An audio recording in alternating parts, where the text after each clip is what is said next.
I know that title was a little mean, but I hope it grabbed your attention. Anyways, how are you doing? What's going on? And the first thing I'm going to do is ask you a question. What does your boring art look like? I've been thinking about this lately.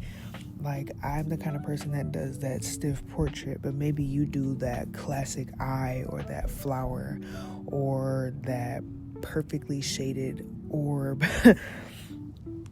But if you're tired of seeing that same doodle come up each time and you want to try some different ways of switching it up, listen in, I got some advice. Sorry about my nails.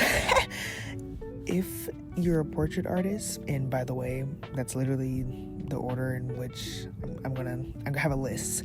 I'm gonna start with the portrait artist. If you're a portrait artist who likes to make bust shots of people, but you're getting tired of the face and shirt combination each time, here's some ways I like to switch up my routine. It's basic, but it's necessary. Accessories. When getting bored of your art, you're better off adding them to make them look more interesting. You could start by looking at all of the ways that people try to express themselves, like in different subgenres like grunge, cottagecore, skater, punk. The best inspiration that you can get sometimes is real life people. And you could spend more time with your bust shot characters as well, because there's no need to rush them. You can create panels of their emotions as well. Pushing your characters could also look like you adding them into their own short zine or an interactive background. But I think if you have such a good ability of being able to just create one of these easily, you could try adopting your personal style to your characters. Like if you're in more of an angular season in your life, your characters reflect that in the line art or in the way that you structure the picture altogether. It's good to allow yourself and others to influence the way that you make a portrait. Although it is a portrait with one or so subjects, they can be made in any way that the artist chooses. So be looser with your approach to doing your bust shots or portraiture. An example can be serendipity, but you can also think pointillism or hash marking or painting with ketchup. Literally whatever way in which you think that you want to push the way that you create your portraiture, but a little less ketchup. But serendipity is a good place to start. She inspired the way that I created her just now, and I think with that we're going to wrap it up for the portrait people, and we're going to call to the stage the full picture artist. You like to create the entire full body, full objects in nature in the background. But you are starting to notice the repetition of the same picture damn near, with the same girl, the same room, the same pet, the same hairstyle. I mean, it could just be me, but regardless, I think since you already have the entire plan of what you want this image to be, you can start to play with things like perspective. But I would suggest coming at this a little bit more with the silly approach by doing it from like the feet up or something like that, until you figure out how it can be used in your style. This can be a little bit more challenging if you're more of a 2D artist. If you are a 2D artist, you could try the pinpoint perspective method. Start with a random dot somewhere on your page, and from that dot, draw a horizontal line through it. And from that draw your object in some area on your page and connect the lines to that. Here's a video description. I'm not the best with my directions, but if you need help, slow this down.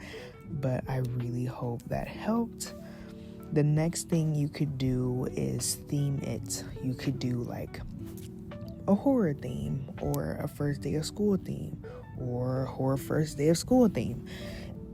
Could be a circus theme. Literally, whatever you want, a whole list of activities I would suggest is the best way to start, so that you can contribute to a series. There's something to be said for the full picture artists because they want the audience to experience the entirety of the world that their subject resides in, which I think is really special. Environment switch up can also help. Like, I don't really see why all of our pieces have to take place on land or on this planet even. Try imagining different gravitational weights that you can experiment with. If you want examples of this that's more correlated, because this image isn't really, then let me know in the comments. I would love to be able to show that better. You could experiment with your environment being underwater with mermaids and sea life, or even in space. You have total control over the look of your page. So if you wanted to make it be beetle humans living on planet Beetlejuice, where they have spiked skin, 4 arms, no neck and head, then that's what your page can be.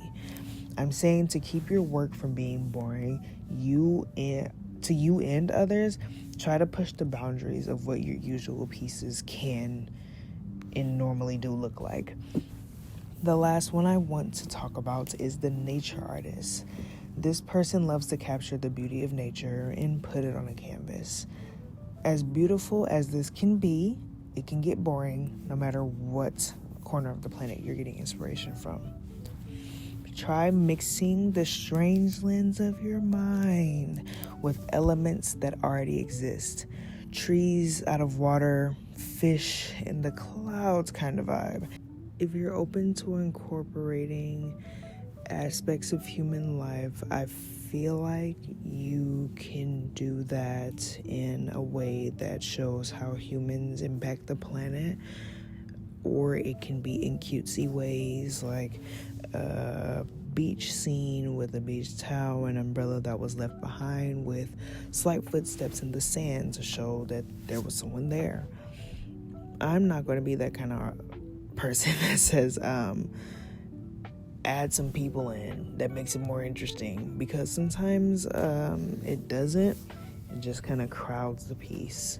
But if you're comfortable with creating mountains, try dipping into coral reefs or desert terrain, trying out maybe a few swamps. Overall, when we get bored of something, we should sit with that boredom to see what we can create from it. You are able to combine the absurdity of thoughts with your art style, so work with that.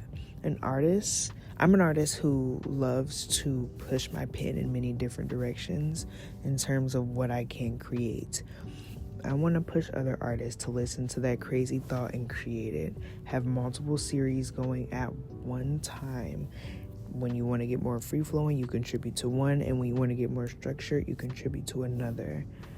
But that is another topic from the topic jar in the bag. I hope you enjoyed, and I think this could be a small series if I get more categories to discuss. I enjoyed our time together, and I'll chat with you in the next video. Bye-bye.